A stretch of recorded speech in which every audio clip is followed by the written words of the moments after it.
नमस्कार मंडळी, मी पूनम नगरकर तुमचं रुचकर महाराष्ट्रामध्ये मनपूर्वक स्वागत करते। आज आपण बनवणार आहोत एकदम चविष्ट आणि आरोग्यदायी अशी मेथीची पुरी। नाश्त्याला किंवा डब्यासाठीही तुम्ही देऊ शकतात। ही पुरी खूपच सुंदर लागते। आजची रेसिपी तुम्ही पूर्ण पहा, कारण की आपण छान असा कॉन्टेस्ट ठेवला आहे। तर व्हिडिओच्या शेवटी तो कॉन्टेस्ट सांगितला आहे मी। चला तर मग आपण सुरुवात करूया रेसिपीला। आपण आधी मेथीची जुडी जी होती ती साफ करून घेतलेली आहे। त्याच्यानंतर आपण त्याचे पानं काढून घेतलेले आहे। त्याच्यानंतर आपण स्वच्छ पाण्याने धुवून घेऊया। धुवून घेतल्यानंतर पाणी थोडं नितळलं का त्याच्यानंतर आपण तिला बारीक अशा प्रकारे आपण कापून घेतलेली आहे मेथी।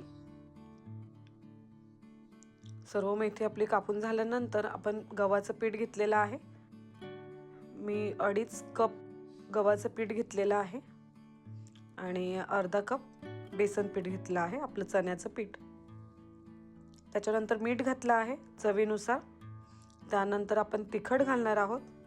तिखट पण तुम्हाला किती तिखट हवंय त्यानुसार तुम्ही टाकू शकतात। गरम मसाला घेतला आहे आपण। त्यानंतर हळद घेणार आहोत आपण। त्यानंतर आपण थोडं हिंग घालणार आहोत आणि तीळ घेतली आपण पांढरी ती घालणार आहोत। त्यानंतर आपण ओवा घेतले आहेत। ओवा हातावर थोडंसं क्रश करून घेऊया, थोडं चोळून घेऊया, त्याच्याने फ्लेवर खूप छान येतो ओव्यांचा।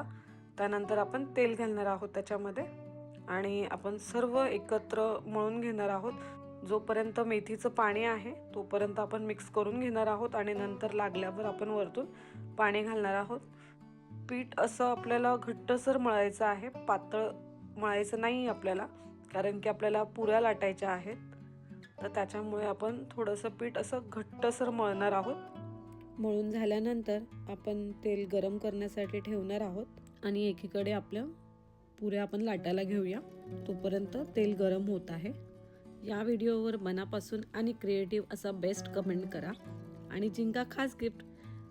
हा कॉन्टेस्ट 1 जानेवारी ते 31 जानेवारी या कालावधीत चालणार आहे।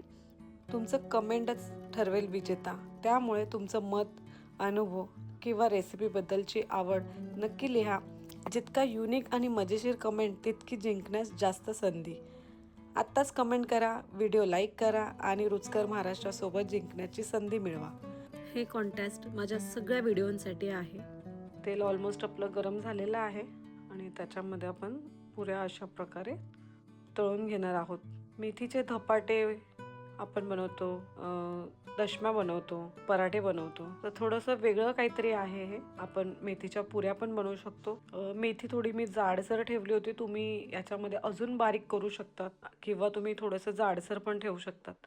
मी थोडं फ्लेवर येण्यासाठी त्याच्यामध्ये थोडं जाडसर ठेवली होती मेथी। अशा प्रकारे आपण एक एक करून सर्व पुऱ्या लाटून घेतल्या आहे आणि तळूनही घेतलेल्या आहे। मेथीची पुरी दही, लोणचं किंवा हिरव्या चटणी सोबत तुम्ही खाऊ शकतात। लहान मुलांपासून मोठ्यांपर्यंत सगळ्यांनाच आवडेल अशी ही खास रेसिपी आहे। तर मंडळी, आजची ही मेथीची पुरी तुम्हाला कशी वाटली? रेसिपी आवडली असेल तर लाईक करा, शेअर करा आणि सबस्क्राईब करायला विसरू नका। पुन्हा भेटूया अशाच एका नवीन रुचकर रेसिपी सोबत। तोपर्यंत खुश रहा आणि रुचकर खा।